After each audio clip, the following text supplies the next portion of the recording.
ఒకసారి చదవబడినటువంటి లేఖన భాగాన్ని మరి ఒక పర్యాయం చదువుకుందాం. యోహాను సువార్త 1వ అధ్యాయం 1వ వచనం.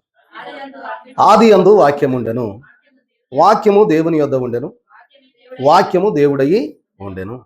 చూడండి ప్రియమైన వారలారా, ఆది యందు వాక్యము ఉన్నది. ఆ వాక్యము ఎక్కడ ఉన్నదంట? దేవుని యొద్ద ఉన్నది. ఆ వాక్యమే దేవుడై ఉన్నది. చూడండి, ఆ వాక్యం అనే ప్లేసులో యేసయ్య అని పెట్టుకుని మనం చదువుకుంటే ఒకసారి చదవండి, ఏమని ఉంటుంది? ఆది యందు యేసయ్య ఉన్నాడు, యేసయ్య దేవుని యొద్ద ఉన్నాడు, యేసయ్యే దేవుడై ఉన్నాడు. ఈ వాక్యం మీకు అంతకు ముందు కూడా నేను ఒకసారి చెప్పా, ఈ మాట వరకే చెప్పా. ఈరోజు చెప్పే పాఠం వేరు. కానీ గమనించండి ప్రియమైన వారలారా, ఇక్కడ యేసుక్రీస్తు ప్రభు వారు శరీరధారిగా ఈ లోకానికి ఎందుకు వచ్చారయ్యా అనేటటువంటి సంగతులు నిన్న శుక్రవార దినం మనం అక్కడ మాట్లాడుకున్నప్పుడు నేను మీ అందరికీ కూడా తెలియజేశాను. ఏమ్మా, విన్నారు కదా? ఎందుకు దేవుడు శరీరధారిగా ఈ లోకానికి వచ్చాడు.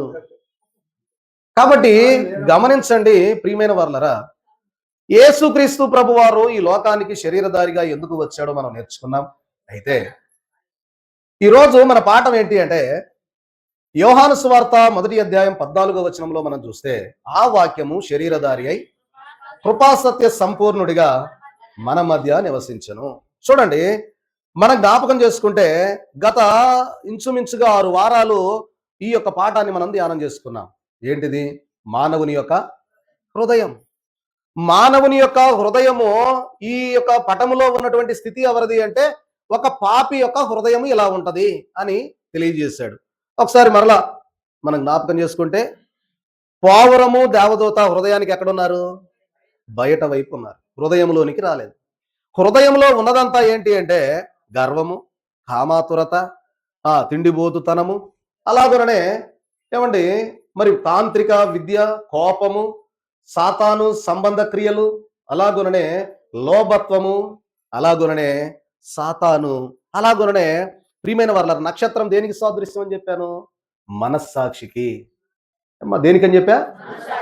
మానవుని యొక్క మనస్సాక్షి ఎలా భయంకరమైనటువంటి స్థితిలో, నక్షత్రం ఎలాగా మసకబారిన విధంగా ఉందో అలా ఉంది. దాన్ని దేవుని కన్ను చూస్తా ఉంది హృదయంలో ఉండి అని చెప్పుకున్నాం.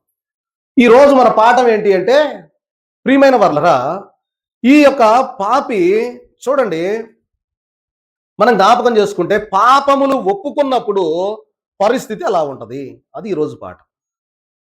మానవుని యొక్క ఆ పాపి యొక్క హృదయంలో ఉన్నటువంటి స్థితిగతులను తీసివేసుకొని, ఎప్పుడైతే పాపి తన యొక్క పాపాన్ని ఒప్పుకుంటాడో, అయ్యా ఇదిగో నేను పాపిని.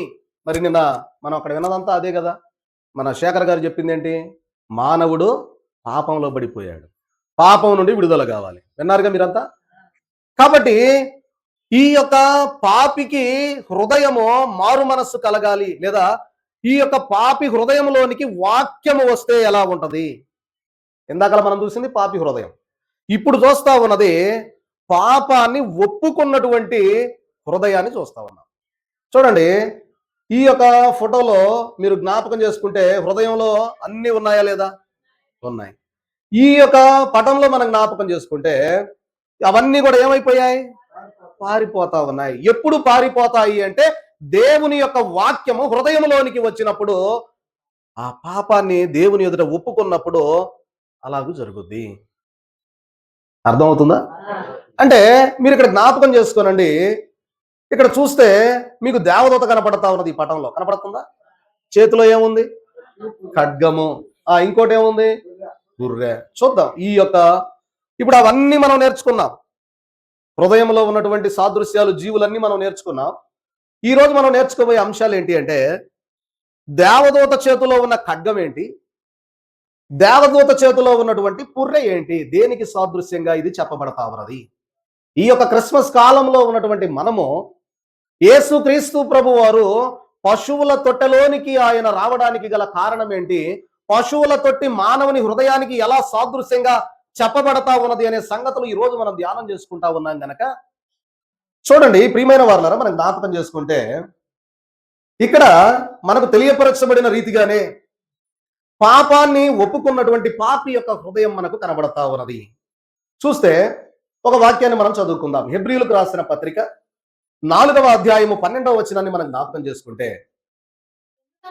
ఎందుకనగా దేవుని వాక్యము సజీవమై బలము గలదై రెండంచులు గల ఎటువంటి ఖడ్గము కంటెను వాడిగా నుండి ప్రాణాత్మలను కీళ్లను మూలుగును విభజించునంత మట్టుకు దూరుచు హృదయము యొక్క తలంపులను ఆలోచనలను శోధించుచున్నది. అది ఖడ్గం. ఇప్పుడు ఖడ్గం దేనికి సాదృశ్యం అని చెప్పుకున్నాం? వాక్యమునకు సాదృశ్యం. ఇప్పుడు ఈ దేవదూత చేతిలో ఉన్నటువంటి ఖడ్గం ఏంటి అంటే, అది దేవుని యొక్క వాక్యమునకు సాదృశ్యమై ఉన్నది. ఎప్పుడైతే దేవుని యొక్క వాక్యమును చేతబట్టుకొని దేవదూత ఆ యొక్క హృదయంలోనికి తన యొక్క వాక్యం అంటే ప్రభు యొక్క వాక్యాన్ని పంపించబడడం జరిగిందో, ప్రియమైన వారలరా, అప్పుడు ఈ జీవులన్నీ కూడా ఏం చేస్తా ఉన్నాయి అమ్మా? పారిపోతా ఉన్నాయి. అంటే ఒకసారి మనం జ్ఞాపకం చేసుకుంటే, గర్వం అనే లక్షణం పారిపోయింది, కామాతురత అనేది పారిపోతా ఉంది, తిండిపోతుతనం అనేది పారిపోతా ఉంది, సాతాను పారిపోతా ఉన్నాడు. అలాగనే ప్రియమైన వారలరా, ఆలస్యము, అలాగనే మరి తాంత్రిక విద్య అనేటటువంటి ఆలోచనలు అవన్నీ కూడా, అలాగనే కోపం అనేది పారిపోతా ఉంది, లోభత్వం అనేది పారిపోతా ఉంది, సాతాను క్రియలు అనేవి కూడా ఎప్పుడు వాక్యము మన హృదయంలోనికి వచ్చినప్పుడు. ఆ వాక్యం ఎవరు? అది వాక్యము. ప్రియమైన వారలరా, రాయబడిన మాట ఏంటి? యోహాను సువార్త 1వ అధ్యాయం 1వ వచనంలో, ఆది యందు దేవుడు ఉండెను. ఒకసారి చదవండి, యోహాను సువార్త 1:1. ఆది యందు వాక్యము ఉండెను, వాక్యము దేవుని యొద్ద ఉండెను, వాక్యమే దేవుడే. ఇప్పుడు ఆ వాక్యమే ఎక్కడికి వచ్చింది? ఇప్పుడు మానవుని యొక్క హృదయంలోనికి. ఆ రోజు 2000 సంవత్సరాల క్రితము వాక్యమే శరీరధారిగా ఈ భూలోకానికి వచ్చి ఉన్నటువంటి కారణాన, ఆ వాక్యము శరీరధారిగా ఈ లోకములోనికి, పశువుల తొట్టెలోనికి వచ్చినటువంటి ఆ వాక్యము ఉన్న దేవుడు మన హృదయాలను పరిశోధించడానికి ఈ రోజు మన హృదయంలోనికి వస్తే అవన్నీ కూడా పారిపోతాయి. దేవునికి మహిమ కలుగును గాక. ఆమేన్. కాబట్టి ఈ వాక్యము ఏమి సెలవిస్తా ఉన్నదయ్యా అంటే, ఇక్కడ అంటూ ఉన్నాడు భక్తుడు, హెబ్రీ పత్రిక 4:12 మనం చదువుకున్నాం కదా, ఆ వాక్యము, దేవుని వాక్యము సజీవమై బలము గలదై. ఎలాంటిదంట? సజీవమైనది. అది చచ్చిపోయేది కాదు. యేసు క్రీస్తు ప్రభు వారు మరణించారు కానీ ఆయన మరలా 3వ దినాన ఆయన చెప్పినట్టుగా ఏమయ్యాడు?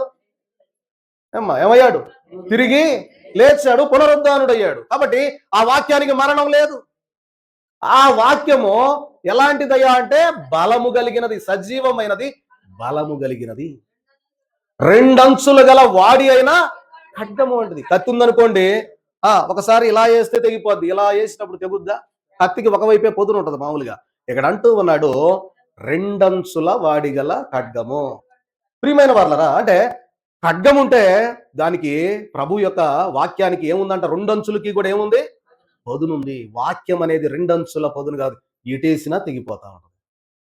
ఇప్పుడు అలాంటి ఖడ్గం అనబడినటువంటి ఆ యొక్క వాక్యాన్ని, రెండంచులు కలిగిన వాక్యాన్ని పట్టుకొని దేవదూత మానవుని యొక్క హృదయంలోనికి దిగింది. ఎప్పుడయ్యా అంటే పాపాన్ని ఒప్పుకున్నప్పుడు. చూడండి, దైవజనులు, ప్రియమైన వారలరా, మనం జ్ఞాపకం చేసుకుంటే, ప్రార్థనా మెట్లని మనకి దైవజనులు ఒక పుస్తకం రాశారు.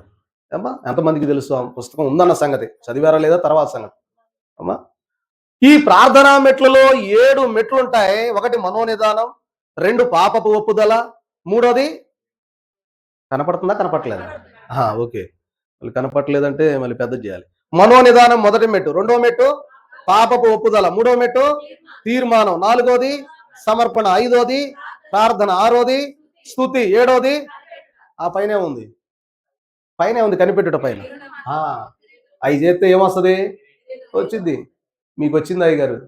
అది కనపడదులే, అందరికి కనపడిద్దా? అక్కడ పోయాక పెడతాడు ప్రభు.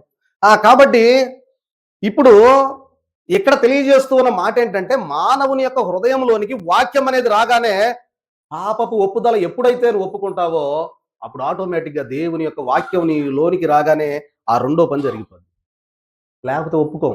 దేవుని వాక్యం మనలోకి రాలేదనుకోండి, ఆ పాపాలు ఒప్పుకోం, అంతే. కరుడు గట్టిన నేరస్తుల్లాగా ఉండిపోతాం అంతే. నేను పాపం చేశానా, నేనంత దుర్మార్గున్నా, నేనంత కఠినున్నా అంటాం. ఎక్కడ? ఆటోమేటిక్గా బయటికి పోయాక మనకు తెలియకుండానే చేసేస్తాం అవన్నీ. అవునంటారా కాదంటారా? ఆ. కానీ ఆ పాపాన్ని మనం ఒప్పుకోం. కానీ ఇక్కడ ఏమంటా ఉన్నాడంటే, అయ్యా నేను నిజంగా పాపిని. అందుకే దైవజనులు మనకు మరి పాప క్షమాపణ ఎందులో ప్రతి ఆదివారం ఉందా లేదా క్రమంలో? ఉంది. ఆ పాపపు ఒప్పుదల జరగాలి అంటే దేవుని యొక్క వాక్యం నీలోనికి రావాలి. ఆ వాక్యం ఎవరు అంటే యేసయ్యే. ఆయన రాకపోతే మనం ఆ పాపాన్ని ఒప్పుకోలేము. కాబట్టి ఆ వాక్యం ఎప్పుడూ కూడా మన చేతుల్లోనే ఉంటది. ఏమ్మా మీ దగ్గర బైబిల్ లేనోళ్ళు ఎంతమంది ఉన్నారు? అందరి దగ్గర ఏముంది? ఉంది. ఇందులో ఏముంది? ఆయన వాక్యం ఉంది. ఈ వాక్యం గాన మన హృదయంలోనికి గాన వెళ్ళకపోతే ఈ రెండో పని జరగదు. అది వెళ్ళినప్పుడు పాపాన్ని ఒప్పింపజేస్తది. అప్పుడు ఆటోమేటిక్‌గా ఇవన్నీ స్టార్ట్ అయిపోతాయి. స్ట్రగుల్స్ అన్నీ స్టార్ట్ అవుతాయి. ఏం స్ట్రగుల్స్ అంటే ఒక్కొక్కటి మన హృదయంలో నుండి బయటికి పోతా ఉంటాం. మనకు తెలియదు. అవతలోడికి తెలిసిద్ది. మీరు ఉపవాసం ఉన్నప్పుడు మీకు తెలియకపోవచ్చు గానీ, మీలో ఆ కళ, మీలో ఉన్న ఆ తేజస్సు అవన్నీ గూడా అవతలోళ్ళకి తెలుస్తాయి. బలహీనపడ్డా తెలుస్తది. అలాగే ప్రియమైన వాళ్ళ మీరు తగ్గిపోతున్నా, "ఏందమ్మా తగ్గిపోతున్నావు?" "నేనా? ఏం లేదే బానే ఉన్నా, బానే తింటున్నానండి." అంటామే గాని ఎదుటోడికి తెలిసిద్దా లేదా? తెలిసిద్ది. అలాగే దేవుని వాక్యం మనలోనికి వచ్చిన తర్వాత ఈ లక్షణాలన్నీ పారిపోతా ఉన్న సంగతి మనకు తెలియకపోవచ్చు గాని బయట ఉన్న వ్యక్తికి తెలిసిపోదు.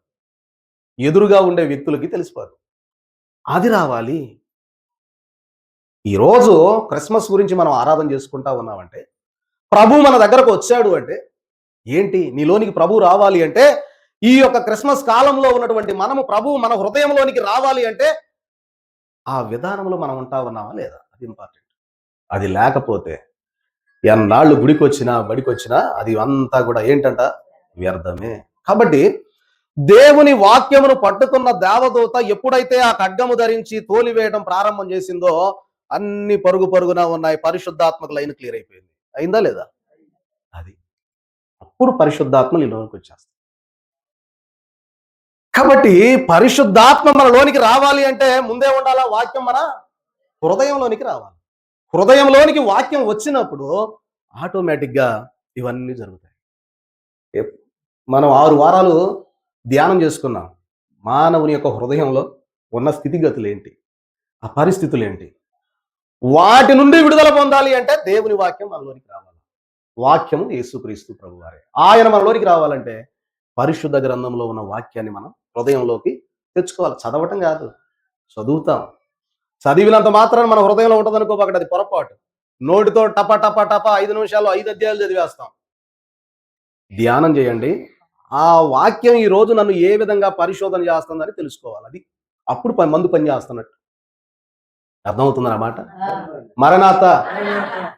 కాబట్టి ప్రియమైన వారలరా ఈ వాక్య ఖడ్గము ధరించి వచ్చినటువంటి దేవదూత మానవుని యొక్క హృదయంలో ఉన్న వాటన్నిటిని తూలివేస్తా ఉంది. ఉన్న అవలక్షణాలన్నింటినీ వాక్యం కడిగి వేస్తా ఉంది.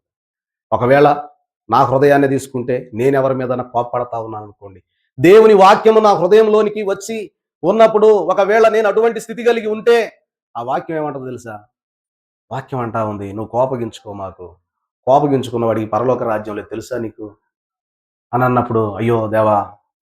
నేను చాలా పొరపాటు చేశానయ్యా. కోప్పడ్డాను వాళ్ళ మీద, ఈళ్ళ మీద. దయచేసి నన్ను మన్నించయ్యా." అని నాలో ఆ పాపాన్ని ఒప్పుదల లేని స్థితి ఏంది కోపడకపోతే ఎట్టా? వాళ్ళు ఎట్ట మాట వింటారు? కోపడకపోతే ఎట్టా? అన్నాం అనుకోండి. ఏమైపోద్ది అంటే కోపాన్ని నేనే ఏం చేస్తున్నా? సమర్థించుకుంటున్నా. చేసింది తప్పే. మళ్ళీ దాన్ని నేనేం చేస్తున్నా? సమర్థించుకుంటున్నా. ఏంటి అనకపోతే ఏమైద్ది? అంటే ఏమైద్ది అనంటే దానివల్ల ఏమవుతుందంటే పరిశుద్ధాత్మ నీలోనికి రాలేడు. పరిశుద్ధాత్మ నీలోనికి రాకపోతే కార్యాలు జరగవు. మనం చాలా సార్లు అనుకుంటాం ఎందుకు కార్యాలు జరగట్లేదు. ఎందుకు జరగట్లేదంటే పరిశుద్ధాత్మ మనలోనికి రాకపోతే ఆ కార్యాలు జరగవు. అవి జరగాలి అంటే నువ్వు మొదట ఏం చేయాలంటే దేవుని వాక్యానికి స్థానం ఇవ్వాలా. ఆ వాక్యం నీ హృదయంలోనికి వచ్చినప్పుడు నీ హృదయాన్ని శుభ్రం చేస్తది. పరిశుద్ధాత్మ దేవునికి లైన్ క్లియర్ అయిపోద్ది. లోపలికొస్తాడు. ఆటోమేటిక్‌గా పని ప్రారంభమవుతుంది. మీకు తెలియదండి అది లేకపోయినా మాకు పనులు జరుగుతా ఉన్నాయంటే దానికి నేనేం చేయలేను. ఆ! జరుగుతాయి. కానీ కొంత దాకా జరిగి ఆగిపోద్ది. ఆ తర్వాత నీకంతా గోడ కనపడుతుంటది. ఇదేందిరా మనం బయలుదేరినప్పుడు రోడ్డు బాగా ఉంది. అసలు ఇంతకన్నా రోడ్డు వాడిపోయే రోడ్డు ఏమో ఇరుగ్గా ఉంది, మనది విశాలంగా ఉందని వచ్చాము, ఏడేంది ఇంత పెద్ద గోడ కట్టింది, మనం ఎట్ట పోతాం అనుకుంటాం. కొంత దాకా బాగుంటుంది రోడ్డు, ఆ తర్వాత బాగోదు. పోవడానికి వీలు లేకుండా గోడ ఉంటుంది. ఇరుకు మార్గం చాలా మంచిదని ప్రభు అన్నాడు. ఇరుకు మార్గమున వెళతా ఉన్నప్పుడు ప్రియమైన వాళ్ళరా మనం చక్కగా వెళ్ళిపోతాం. అదంట మనం బట్టి అంతవరకే ఉంటుందంట. ఇంకా నువ్వు ఏమి దేశపోవద్దు కదా. అందులో చనిపోయినాడు ఏమైనా దేశపోతాడా ఏమ్మా? మనూళ్ళు చాలా మంది చనిపోయారు, మా నాన్న కూడా చనిపోయాడు. ఏమైనా దేశపోయాడా? ఏం దేశపోవాలా. ఇరుకు మార్గం కూడా ఎలా ఉంటుందంటే, పరలోకానికి నువ్వు వెళ్ళాలంటే నీ దగ్గర నుండి ఈ భూమి మీద నుంచి ఏ వస్తువును దేశపోలేవు. అదే ఇరుకు మార్గం. ఇంకట పోవటమేనంట. ఏమన్నా ఆడ ఆపేసుకోవాలి, ఆడ పడేసుకోవాలి. కాబట్టి లేదు అవకాశం.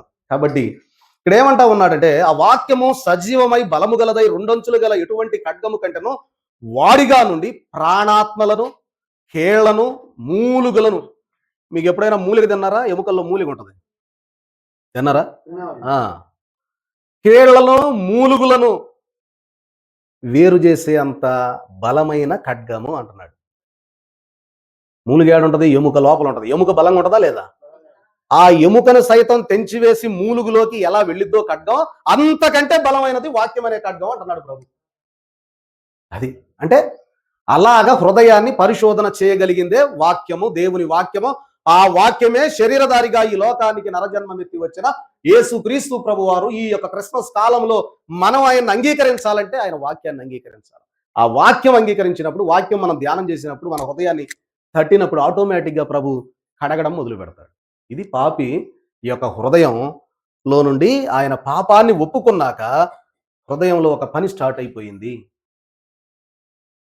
చూస్తే ప్రియమైన వాళ్ళరా, ఇక్కడ అంటాడు, ఆ విభజించున్నంత మటుకు దూరుచు హృదయము యొక్క తలంపులను, ఆలోచనలను అది ఏం చేస్తుంది అంటే శోధిస్తా ఉంటది. ఇప్పుడు ఇందాక నేను చెప్పాను, తప్పు చేశాం, ఒప్పుకోం. ఆ తప్పుని ప్రభు దగ్గర ఒప్పుకోమంటా ఉన్నారు. చూడండి, ప్రార్థన మెట్లు అనే పుస్తకంలో అయ్యగారు రాసిన ఆ పాఠంలో 7 మెట్ల ధ్యానం చాలా బాగుంటది. అసలు యాక్చువల్గా మంగళవారం మనం చెయ్యాలి. అది మనం యాడ్ చేస్తా ఉన్నాం, చేయట్లా. ప్రార్థన మెట్లు ధ్యానం, 7 మెట్ల ధ్యానం చేయాలి. మనోనిదానం, పాపాన్ని ఒప్పుకోవాలి. తర్వాత తీర్మానం చేసుకోవాలి, అయ్యా ఇక మీద నేను ఇది చేయనయ్యా. ఆ తర్వాత సమర్పణ, అయ్యా ఇదిగో నేను ఎలా ఉంటానయ్యా అని సమర్పణ, నిన్ను నీవు సమర్పించుకోవాలి. ప్రార్థన చేసుకోవాలి అంశాల గురించి. చివరి మళ్ళీ తర్వాత 6వది స్తుతి, అయ్యా ఇదిగో నువ్వు నాకు ఇచ్చావని నేను నీకు స్తుతి చేస్తున్నాను, స్తుతి చేయాలి. 7వది కనిపెట్టుట. ఊరుకొని పాస్టర్ గారిని మన వల్ల అయ్యే పని కాదు. ప్రార్థన చేయటమే చాలా కష్టం. ఇవన్నీ యాడ్ చేస్తాం, మీరు కూడా తెలిసి ఇలా అడగబాకండి ఇంకెప్పుడు కూడా అని మాత్రం అనబాకండి. నేర్చుకుంటే అన్నీ కూడా ఏమవుతాయి? సాధ్యపడతాయా లేదా? సాధ్యపడతాయి.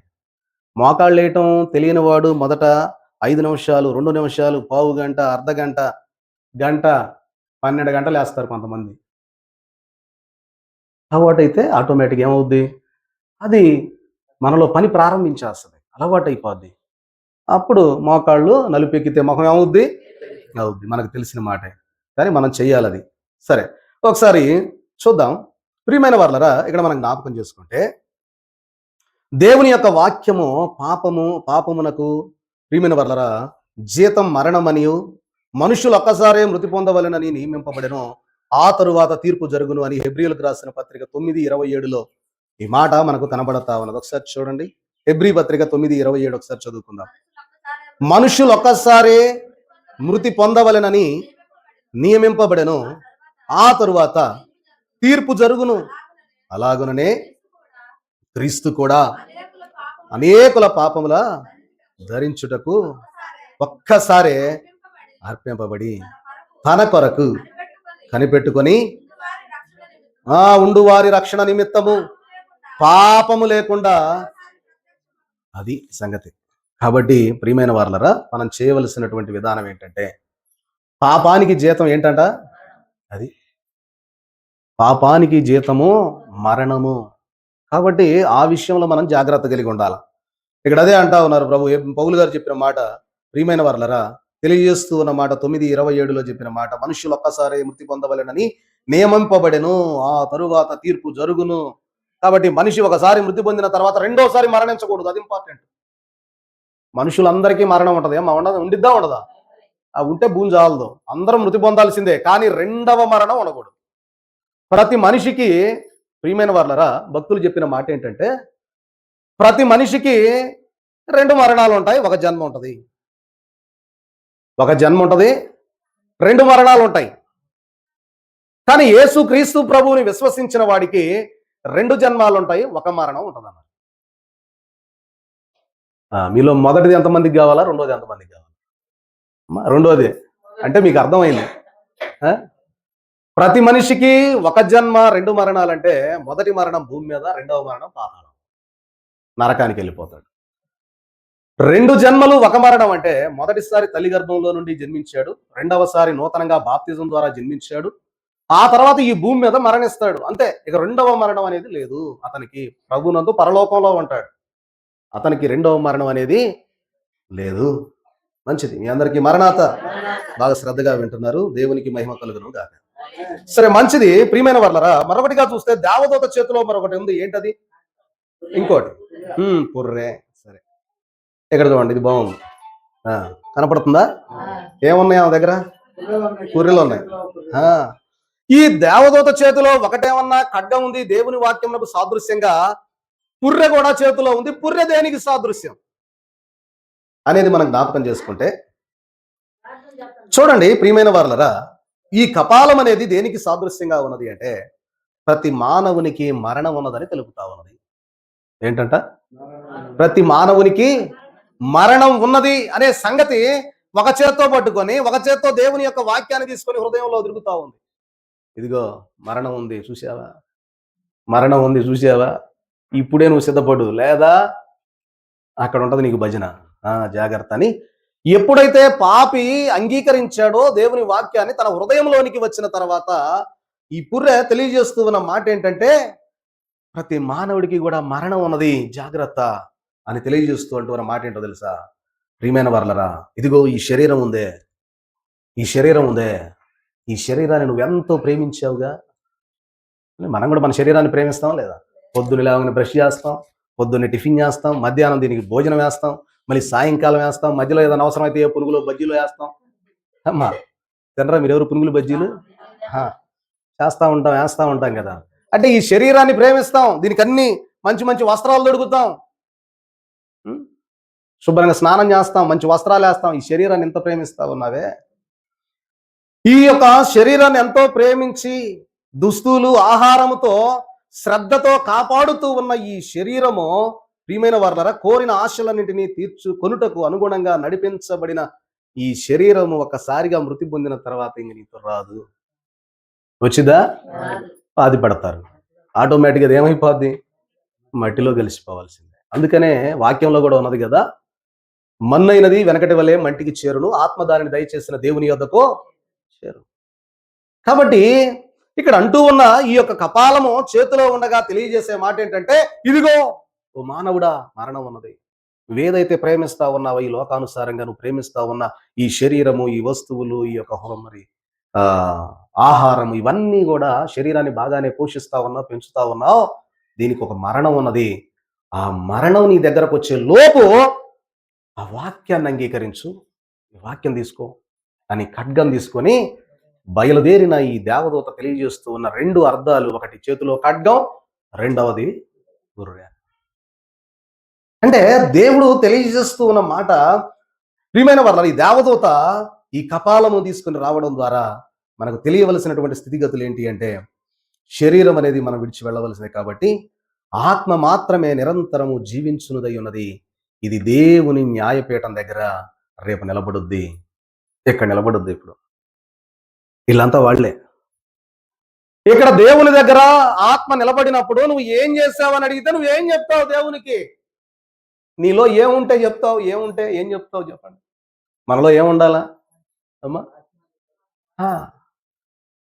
ఆ పాపి యొక్క హృదయంలో ఉన్నటువంటి స్థితిగతులన్నీ పోగొట్టుకోకపోతే రేపు దేవుని న్యాయసింహాసనం దగ్గర, తీర్పు దగ్గర నిలబడితే తండ్రి దగ్గర కుమారుడు నిలవబడి అడుగుతా ఉన్నాడు, చెప్పండి తండ్రికి చెప్పండి అంటే నువ్వు ఏం చెబుతావు? తీర్పు దినమందు అర్థమవుతుందన్నమాట, మరణాత. కాబట్టి ఈ రీతిగా మనం చూస్తే ప్రియమైన వారలరా, ఈ యొక్క స్థితిగతులు రాక ముందే మనం చేయవలసింది ఏంటి అంటే, ఆయన యొక్క వెలుగును మన హృదయంలోనికి ప్రసరింప చేసుకోవాలి. కాబట్టి చూడండి, మనం జ్ఞాపకం చేసుకుంటే ఒకసారి యోహాను సువార్త 8వ అధ్యాయం 12వ వచనం చదువుకుందాం.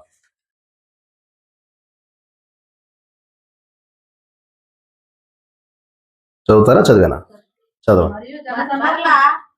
యోహాను 8:12. మరలా యేసు, నేను లోకమునకు వెలుగును, నన్ను వెంబడించువాడు చీకటిలో నడవక జీవపు వెలుగు కలిగి యుండునని వారితో చెప్పాను. కాబట్టి పరిసయ్యులు, నిన్ను గూర్చి నీవే సాక్ష్యము చెప్పుకొనుచున్నావు, నీ సాక్ష్యం సత్యం కాదని ఆయనతో అనగా, యేసు, నేను ఎక్కడ నుండి వచ్చితునో ఎక్కడికి వెళ్ళుదునో నేను ఎరుగుదును గనక నన్ను గూర్చి నేను సాక్ష్యము చెప్పుకొనినను, నా సాక్ష్యము సత్యమే అన్నాడు. ఈ మాట ఎవరితో చెప్పాడు? పరిసయ్యులతో చెప్పాడు. పరిసయ్యులు అందరూ ఉండే వాళ్ళు అడిగిన మాట కంటా ఉన్నారు, ప్రభు, నేను లోకమునకు వెలుగును, నన్ను వెంబడించువాడు కూడా ఎక్కడికి వెళతాడు అంటే వెలుగులోకే వెళతాడు. కాబట్టి నేను వెలుగులో, నేనే వెలుగు, అందుకే ప్రభు అంటాడు, నేనే సత్యము, నేనే జీవము, నేనే మార్గము. కాబట్టి నేను లోకమునకు వెలుగై ఉన్నాను కనుక నన్ను వెంబడించువాడు కూడా వెలుగులోనికే వస్తాడు అని ప్రభు తెలియజేస్తా ఉన్నాడు. ఇప్పుడు ప్రభువును వెంబడిస్తూ ఉన్న మనం కూడా ఎందులోకి వెళ్తాం? వెలుగులోనికే వెళతాం, చీకటిలోనికి కాదు. కాబట్టి ఇక్కడ ఏం తెలియజేస్తా ఉన్నారయ్యా అంటే, ఆయన అంటా ఉన్నారు, చీకటిలో నడువక జీవపు వెలుగు కలిగి ఉండునని వారితో చెప్పాడు. పరిసయ్యులతో అన్నాడు, అట్టివాడు జీవపు వెలుగు కలిగి ఉంటాడు, వాడిలో ఎంత మాత్రము చీకటి ఉండదు అని తెలియజేస్తే, ప్రియమైన వాళ్ళ పరిచయాలు అన్నా, నిన్ను గురించి నువ్వే సాక్ష్యం చెప్పుకుంటే నీ సాక్ష్యమో చెల్లదు. ధర్మశాస్త్రం ప్రకారం కానీ, లేకపోతే మన మధ్యలో జరిగేటటువంటి ఏదైనా న్యాయ విమర్శలో ఎక్కడన్నా అదేమంటారు, ఒక సమావేశం జరిగిందనుకోండి, ఏదైనా తప్పు చేసిన వాడు లేకపోతే ఎవరో ఒక వ్యక్తి మంచివాడే తనకు తాను సాక్ష్యం చెప్పుకుంటా ఉంటే చెల్లిద్దా? దాని గురించి ఇంకెవరైనా చెప్పాలి. కానీ ఇక్కడ ప్రభు ఏమంటా ఉన్నాడు? 12వ వచనంలో పరిసయ్యులతో అంటా ఉన్నాడు, నీ సాక్ష్యం సత్యం కాదని ఆయన అనతాను. యేసు, నేను ఎక్కడ నుండి వచ్చితునో ఎక్కడికి వెళ్ళుదునో నేను ఎరుగుదును గనుక నా సాక్ష్యము సత్యమే. నేను సాక్ష్యము చెప్పుకొనను, నా సాక్ష్యము సత్యమే. నేను అసలు ఎక్కడి నుంచి వచ్చానో మీకు తెలుసా అబ్బాయి? నేను ఎక్కడి నుండి వచ్చానో, నేను ఎక్కడికి వెళుతున్నానో మీకు తెలియదు. కాబట్టి మీకేం తెలుసు నా సంగతి అని ప్రభువు వాళ్ళని అడుగుతా ఉన్నాడు, పరిసయ్యుల్ని. నా సంగతి తెలుసా? నేను ఎక్కడి నుంచి వచ్చా? పరలోకం నుండి. మీరు అంగీకరించట్లా, మెస్సియా నేనే, అయినా మీరు అంగీకరించరు. చూడండి, యేసుక్రీస్తు ప్రభువారు జన్మించిన జన్మకాలంలో జ్ఞానులైన వారు, ప్రియమైన వారులరా, హేరోదు రాజు దగ్గరకు వచ్చి అడిగిన మాట ఏందో తెలుసా? ఏమని అడిగారు?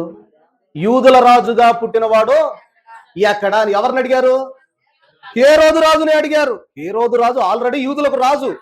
ఇప్పుడు ఆ రాజు దగ్గరకు ఈ జ్ఞానులు వచ్చి అడిగిన మాట ఏంటంటే, యూదుల రాజుగా పుట్టినవాడు ఎక్కడ అనగానే ఉత్తరపోయాడు. అసలు నేనే రాజుని యూదులకు, నేను కాక ఇంకొక రాజు ఆడున్నాడు అని కోపడక, వీళ్ళు జ్ఞానులు గనక వీళ్ళకేదో మొత్తానికి విషయం ఏందో తెలుసు అని మెల్లగా పిలిచి, రండయ్యా, ఏంటయ్యా చెప్పండి అని చెప్పి విచారణ చేసి తెలుసుకొని, మీకు తెలియంగానే నాకు కూడా చెప్పండి, నేను కూడా వచ్చి పూజిస్తానన్నాడు. ఎవరిని? జ్ఞానులతో చెప్పాడు. ఆయన ఎవరో యూదుల రాజుగా పుట్టారన్నారు కదా, చెప్పండి అని. జ్ఞానులు కూడా వచ్చి, ఏమంటే ఇక్కడ ఒక పసిపిల్లగాడు పుట్టాడు, ఒక బొడ్డోడు పుట్టాడు, మరి అతను ఎక్కడా అని అడిగారా? అడగల. ఏమడిగారు? యూదుల రాజుగా పుట్టినవాడు ఎక్కడా అని అడిగారు. ఇప్పుడు బెత్లెహేములో ఒక అబ్బాయి పుడతాడని మాకు సమాచారం ఉందండి, ఆ అబ్బాయి ఎక్కడ పుట్టుంటాడో చెప్పగలరా అని అడగల.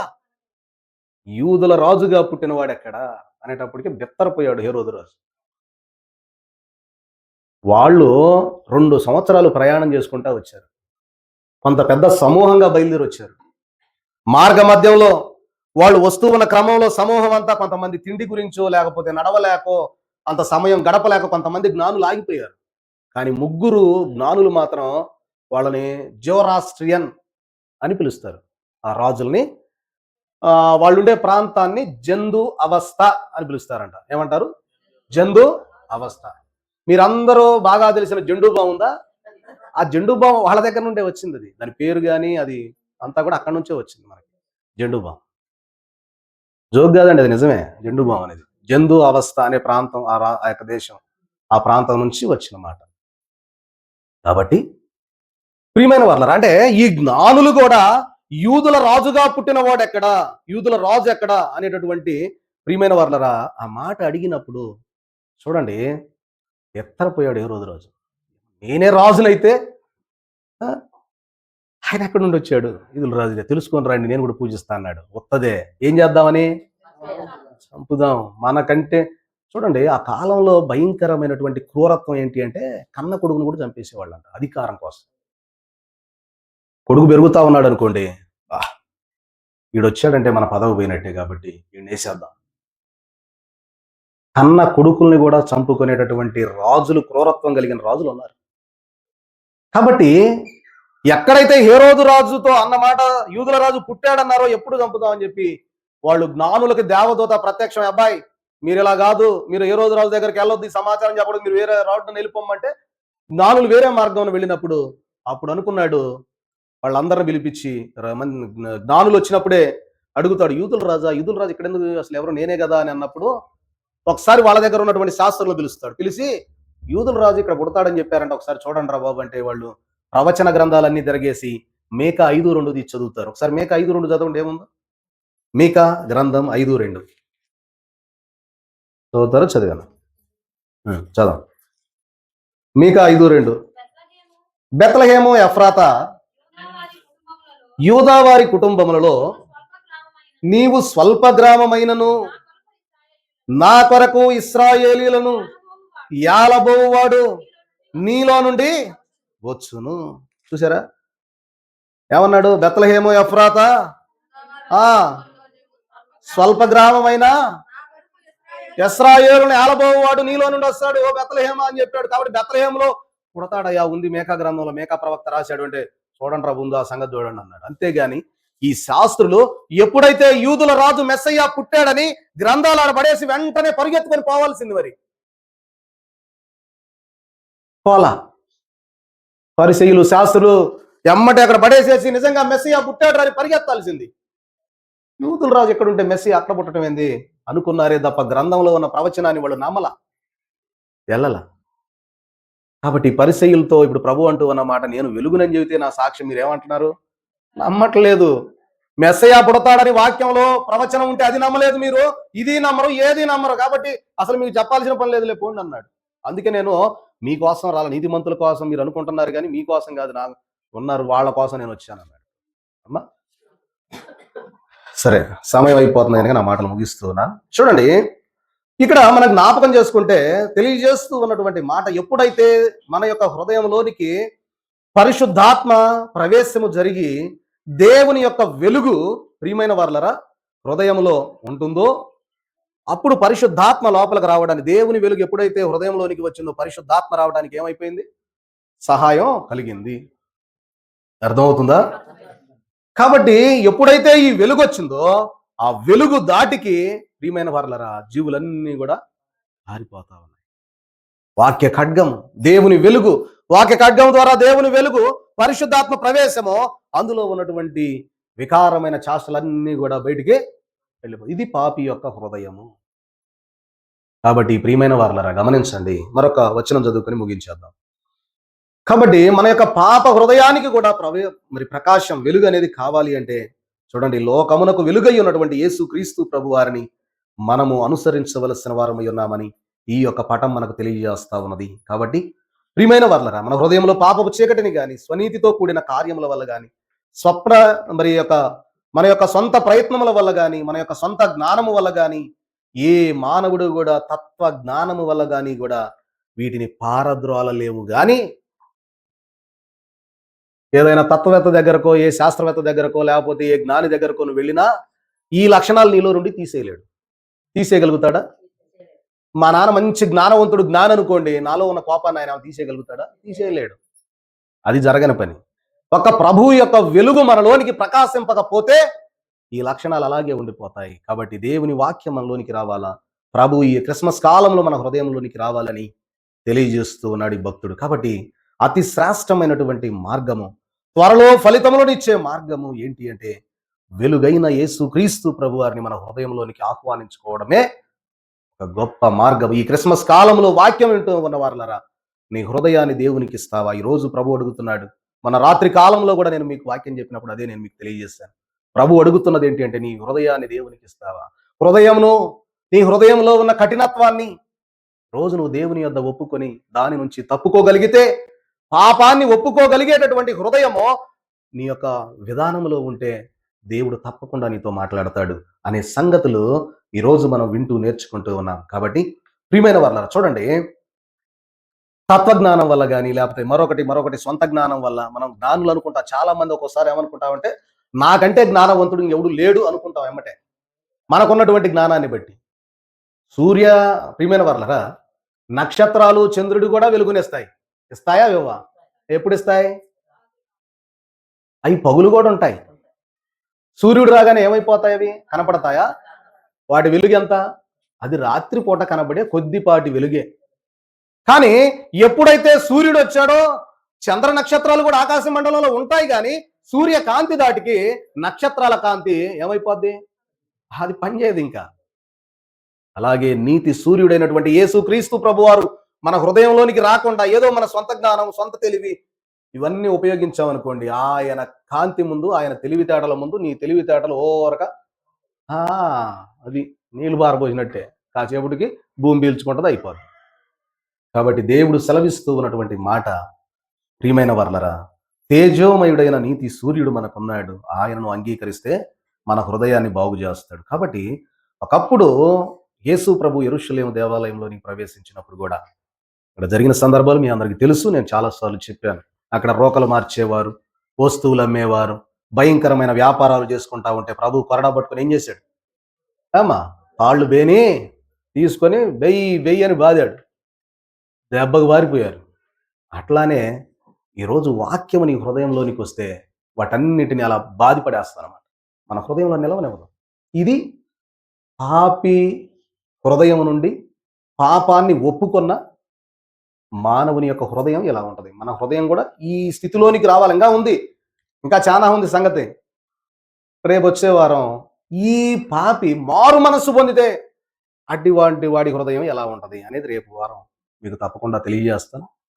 ఈ క్రిస్మస్ కాలంలో ప్రభువు పశువుల తొట్టెలో అనబడినటువంటి హృదయంలోనికి వచ్చినటువంటి ప్రభువు ఆ తొట్టిని శుభ్రం చేసినట్టుగా మన హృదయాన్ని, భయంకరమైన స్థితిని అంతటిని తీసివేసి మనకు ఒక మంచి ఉన్నతమైన హృదయాన్ని, నిర్మలమైన హృదయాన్ని ప్రభు మనకు అనుగ్రహించబోతా ఉన్నాడు. అట్టి ఆ యొక్క హృదయాన్ని, అంటే మన హృదయాన్ని ఆయనకు అప్పగిస్తే ఆయన మన హృదయంలోనికి వచ్చి మన హృదయాన్ని శుభ్రం చేసి మనకు మంచి హృదయాన్ని అనుగ్రహింపజేస్తాడు.